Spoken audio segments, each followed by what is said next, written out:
За одоо би хүмүүсийн асуусан зарим нэг асуултанд хариулъя. Яа тэгэхээр нөгөө мессежээр тэр болго хариулж амжихгүй байгаа учраас ингээд хариулчихвал амар байна. За дасгал эхлэхийн өмнө заавал бие халаалт хийх хэрэгтэй. Яста. Яа тэгэхээр шууд дасгал хийхээр чи мэдээж ингээд хүний хүрцэн байгаа биеийн дээр ингээд хүчээр гинт дасгал хийхээр сүлдээ бас үе мөч өвддөг болдог. Тэгэхээр би урд нь таадгүй байсан л та ингээд хамаагүй халаал дасгал хийхгүйгээр шууд дасгал хийгээд шууд суулт хийгээд ч юм уу явдаг байсан. Тэгээ сүүлд нь надад ямар үр нөлөө гарсан бэ гэхээр одоо ингээд миний бас яс өвддөг байгаа. Миний өвдөг өвддөг. Тийм болохоор явандаа иймэрхүү байдлаас зайлсхийхийн тулд заавал халаалтын дасгал хийх хэрэгтэй. Тэгээд манайхан болохоор ингээд хоолой хасаад тэгээд турна гэж боддог л доо. Хоолой хасах тусам илүү нэг өөх хуримтлагддаг. Яг ингээд хэсэг ингээд өөртөө зовоод ингээд хоолой хасаад хэсэг удаан хэсэг хурдан хугацаанд турна. Гэхдээ эргээд хоолой хасахаа болонгууд буцаад таргалдаг. Яагаад гэх юм бол ихэнх хүүхнүүд одоо хоолой хасаж тураад тэрний 95% эргээд таргалдаг байгаа. Яг тэгэхээр үргэлж насаараа ч юм уу хэдэн сар жилээр байнгын тэгж хоолой хасаад өсөглөн тэгж хоолгүй явна гэж байхгүй. Яг тэгэхээр хүн хоолой хасахаар хүний тарих өсөглөн давтдаг. Тэгээ өсөглөн давтсан тарих яадаг вэ гэхээр тэр хэмжээгээр амар их иддэг. Цадхаа мэдхгүй иддэг байхгүй юу. Тэгэхээр хамгийн зөв хооллолт болохоор өдөрт 5-аас 6 удаа хооллох байдаг.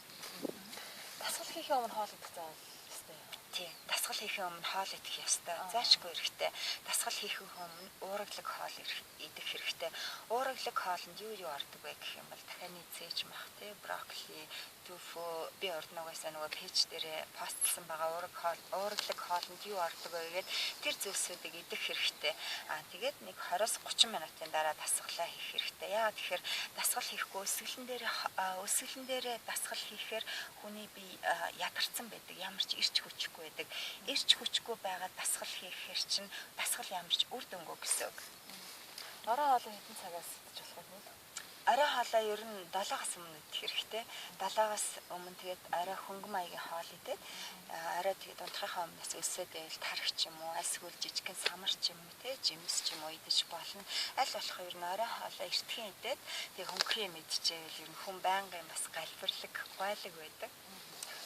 Одоо нэг ажил нь ороод тардаг шүү дээ. Хүн ажил нь ороод 9 цагаас дасгал хийлээ. Тийм. Дасгалын дараа өсөөд байвал идэж болох. Дасгалын дээрээ юу дараа ороод дасгал ажиллаж шүү дээ.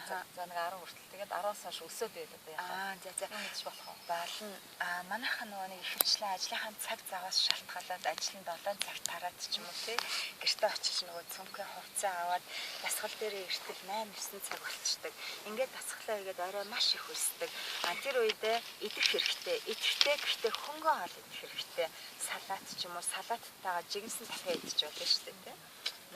Тэгээ хөнгөн хоол идээд унтах хэрэгтэй. Тэгэхгүй ингээ манайхан орой очинготоос та нөгөө нэг их чансан махаа нөгөө гурилтай хоолой хүнд хоолой идээд тэгээд унтаад өгдөг. Тэгэх юм бол бас дасгал хийсэн үр дүн байхгүй. Эргээд ингээд нөгөө нэг маш хүнд хоолойд идээд унтчихж байгаа болохоор тэрийг шатахгүй л. За одоо ингээд дасгал хийж байгаа гоё тоглоо штэ. Тийм. Тэгээд дасгал хийхэд болчихвол таргалах уу? Дасгал хийжээд дасгал хийсэн л ер нь насаараа л хийх хэрэгтэй. Гоё болоод ингээд гоё болчиход тий эргээд одоо тэр хിവэрээ одоо тэр гоё биеийн тогтно гэж юм хизээч байхгүй. Хэрвээ хүн гоё бай гэвэл үргэлжлэх хөдөлмөрлөх хэрэгтэй байдаг. Жирийн хүмүүс тэгээ боддог байхгүй. Дасгал хийж чаад тэгээ болчингууд чинь угаасаа мохоо хийчихтэй илүү нэмэд мохоо болоод байна гэдэг. Гэтэл жирийн нөгөө юм хийдгүү би чинь хийхгүй байхаараа сулраал явж идэг байхгүй. Тэрийг болохоор анзаарагддаггүй. Дасгал хийгээд яадаг вэ гэхээр хүний бие чинь тодорхой хэмжээгээр гоё чангараад зэгзээгээд гоё болоод ирээд тэгээ болонгууд нөгөө чангарсан юм чинь ингээд сулрна штэ. Болчингууд сулраад ирэнгууд хүний нөгөө би таралчлаа гэж харагддаг байхгүй. За ерөнхийдөө өнөөдрийн хитэн асуулт дууслаа. Дараа нь зөндөө олон асуултуудыг хариултыг авна гэж найдаж байна. За баярлалаа.